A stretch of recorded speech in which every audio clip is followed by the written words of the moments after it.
If you feel like the demands of your church have you running nonstop, then it's time to fill up. You see, you can't effectively lead the ministry when you're running on an empty gas tank. Instead, you need to lead on full and not empty so that you can continue to give 100% to the church. In today's episode, we'll show you how. Here we go.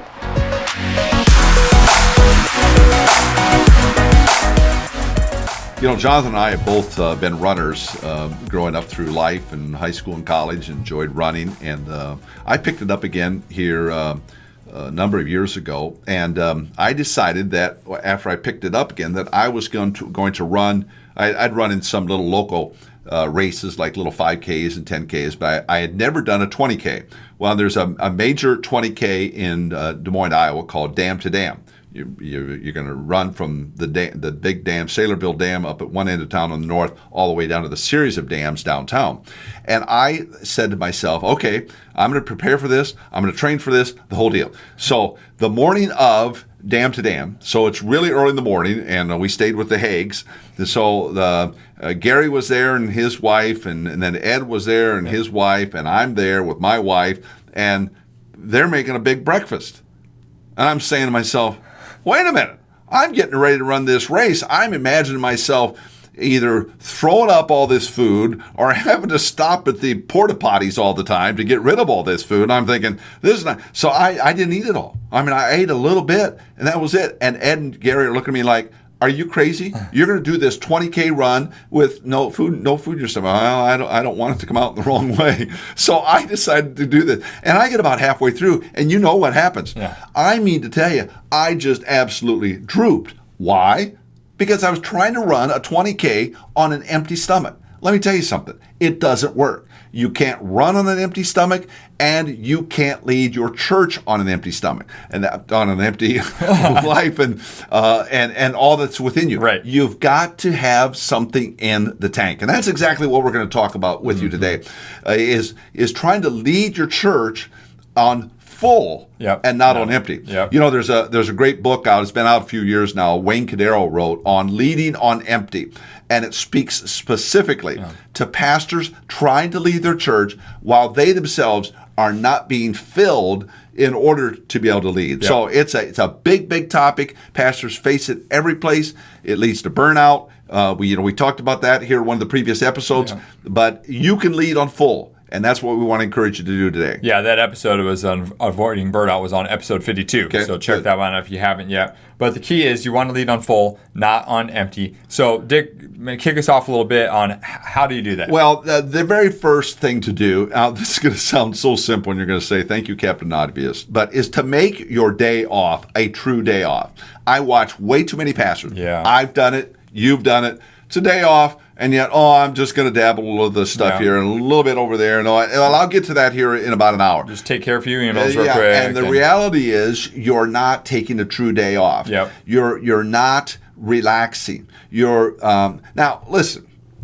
To take a day off does not mean you're lazy. Mm-hmm. This is a problem pastors have. Pastors sometimes have a distorted view of the work ethic. If I'm not working, I'm somehow lazy. Mm-hmm. That people in the church will think that I'm not doing my job.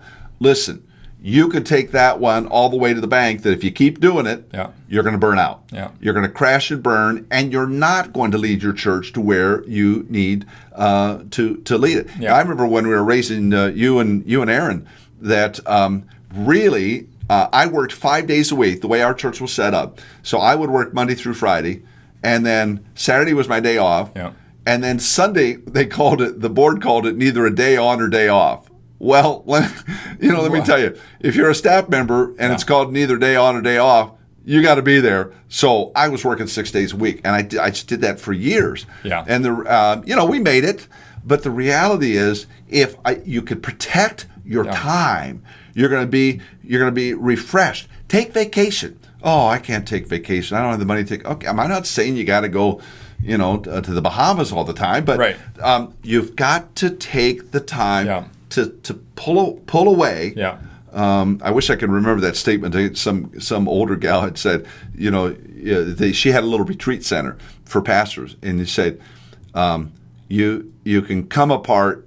You can come apart before you come apart. Oh, and she was really talking about you just need to step away. Yep. And then you'll be better. Yep. That's the very first thing. What about another kind of more popular thing here as of late, last few years, is the concept of sabbaticals. I'm glad you brought that up. Sabbaticals are huge. I recommend that churches put in place a policy that pastors, and you can expand it beyond that if you have multiple staff. But certainly your lead pastor and any if you have a youth pastor, so on, every 7 years they get a significant period of time off. Now, and I'm by that I'm saying a minimum of a month, not just 2 weeks. 2 weeks is not a sabbatical. Yeah. 2 weeks is vacation. Yeah.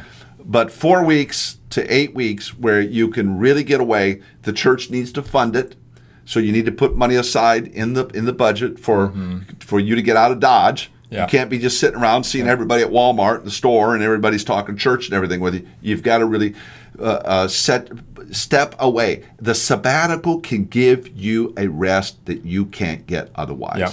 And I strongly recommend that you tap into it. And in fact, we've got sabbatical policies in our Leaders.Church documents. Yeah. During this time right now, you've heard us talk about the fact that we've opened up a window of opportunity for you with Leaders.Church for you to tap into a new format that we're creating that's going to start on September 4th, and it's going to be a tiered plan. You get standard, advanced, premium, and each step you get increasingly more resources.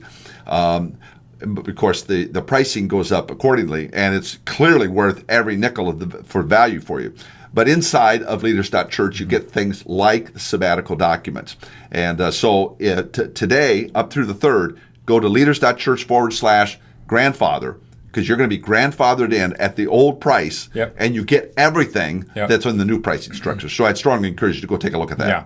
So that's a great key, though, is investing in yourself to leading on full by refreshing yourself. Taking yourself, day off, vacation, and even sabbatical. Exactly. I think those are very important things. Now, a second way to lead on full and not on empty is to invest in yourself at least one day every week with some sort of teaching, content, things that are going to be building you up. Obviously, hopefully, you're doing this with your personal time with the Lord through prayer and Bible reading and Bible study. Yep. But beyond that, just to improve leadership-wise. I mean, obviously, we know we need to be studying Scripture, but we also need to be working to improve as pastors and ministry leaders. That's another thing we've been talking about a lot lately, and you've been hearing us talk about that. But at least one day a week, every week, I would encourage you to carve out some time to invest in yourself.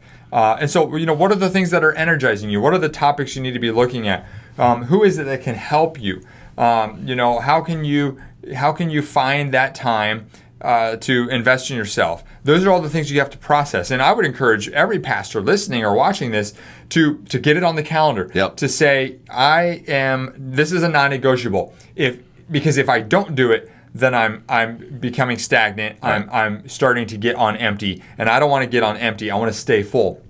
Phil, one of the pastors that is a Leaders.Church member from Kentucky, he actually does this every day of the week. Yeah. He says, you know what, for 15 minutes a day, I have on my calendar, I'm going to carve out this time, and he watches one of the Leaders.Church videos that we have inside the membership. He does that 5 days a week because it's a way for him to stay full. He knows he's going to be giving out every single day of his time, his energy, his emotions, all these things he's pouring out, and so he wants to make sure that he is staying full. Filling his tank right back up. Exactly. And so that's one of the things he does. I encourage everyone to do that. For me, I'm preparing my schedule I had a schedule prepared, and then COVID-19 happened. The kids came home from school, and then summer happened. You can relate to that, Pastor. I know you can. Everything I had you saw that. It was phenomenal. Spreadsheet with how I'm tracking all my time every day, the time blocking, all that, and then that happened, and so I have not done what I intend to do, which I'm hoping to start here soon, depending on what happens with school here for the kids. But carving out even up to 30 minutes a day. And now some people say, wow, 30 minutes a day, that's crazy.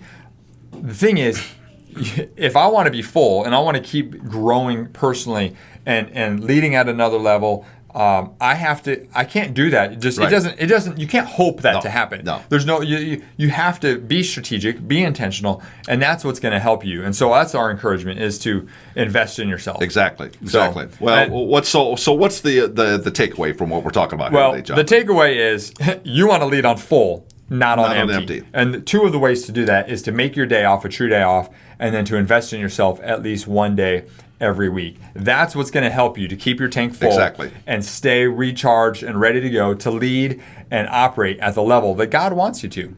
And we really believe to this end that the Leaders.Church membership can help you exactly to accomplish what you want to accomplish. Just go to Leaders.Church/grandfather, and you'll see all the options that are available, everything that's there for you. And on September 4th, those are all going to be set at those pricing points. But for today and up through midnight September 3rd, you can get them for just $37, the original $37 a month, the original price of Leaders.Church. And honestly, if there's a 30-day money-back guarantee in this, you've got virtually nothing to lose. Go in there, kick the tires for 30 days. If you like it, keep it. If you don't, let us know and we'll refund your money. But there's no contract. No long-term deal. You can stay as long as you want, leave whenever you want, and it will help you. It will help you be better. It'll help you lead on full not on empty, and that's exactly what we want to have happen. Anything else, Jonathan? No, I just thank you for listening or watching today. We will look forward to seeing you next time. Take care. Hey, Jonathan here, real quick before you go. Everything in your ministry rises and falls on your leadership. So investing in your leadership is essential to staying healthy and growing the ministry. And that's why I want to invite you to join us inside the Leaders.Church membership.